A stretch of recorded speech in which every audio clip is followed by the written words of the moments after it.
Si nous avons à cœur d'entrer dans l'expérience réelle du corps de Christ et de connaître le vrai ministère qui s'y exerce, une condition est indispensable, la liberté de l'esprit. Pratiquement, à quoi cela revient-il? Si nous voulons voir le Saint-Esprit mettre toutes ses ressources à l'appui de notre ministère, nous devons être absolument libres devant Dieu à l'égard de toute organisation humaine, de tout gouvernement ecclésiastique, de tout contrôle terrestre.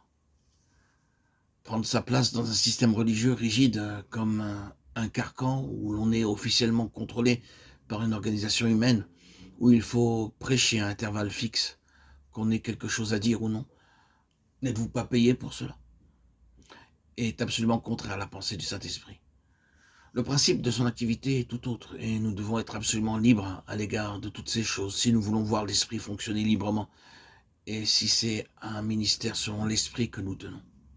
C'était là le grand grief des Juifs dans le cas de l'apôtre Paul. C'est cela qui dressait tellement contre lui les chefs du mouvement judaïsant. Paul parle de certains hommes qui se sont furtivement introduits et glissés parmi nous pour épier notre liberté. À qui en voulait-il?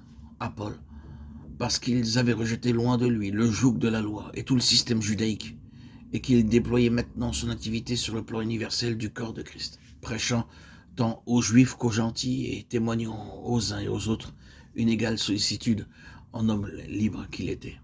Christ l'avait affranchi. Dans le domaine religieux, il avait secoué tous les jougs de la tradition des systèmes étroits, des organisations terrestres. Il entendait remplir son ministère de révélation comme le Saint-Esprit le conduisait.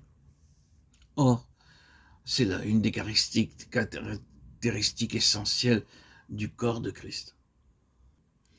Les richesses insondables que Dieu lui-même a placées concrètement en son Fils et qui nous sont destinées expliquent d'après nous la grâce dont nous avons été l'objet de sa part. Dans sa grâce, Dieu a cherché à nous faire pénétrer par le biais de la révélation dans cette somme de connaissances que lui seul possède et qui est l'expression intime de sa plénitude qu'il a fait résider en son Fils, le Seigneur Jésus. Tout est en Christ.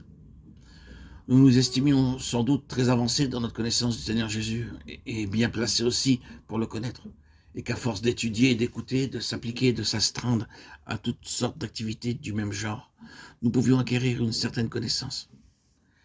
Mais d'emblée, l'Écriture nous dit que personne ne connaît le Fils si ce n'est le Père. Matthieu 11, 27.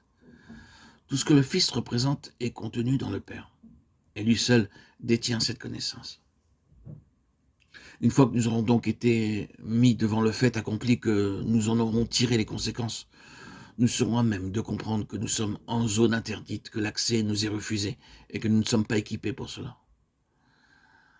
Nous n'avons rien en nous, aucune faculté nous permettant de pénétrer les mystères de cette sphère réservée à Christ.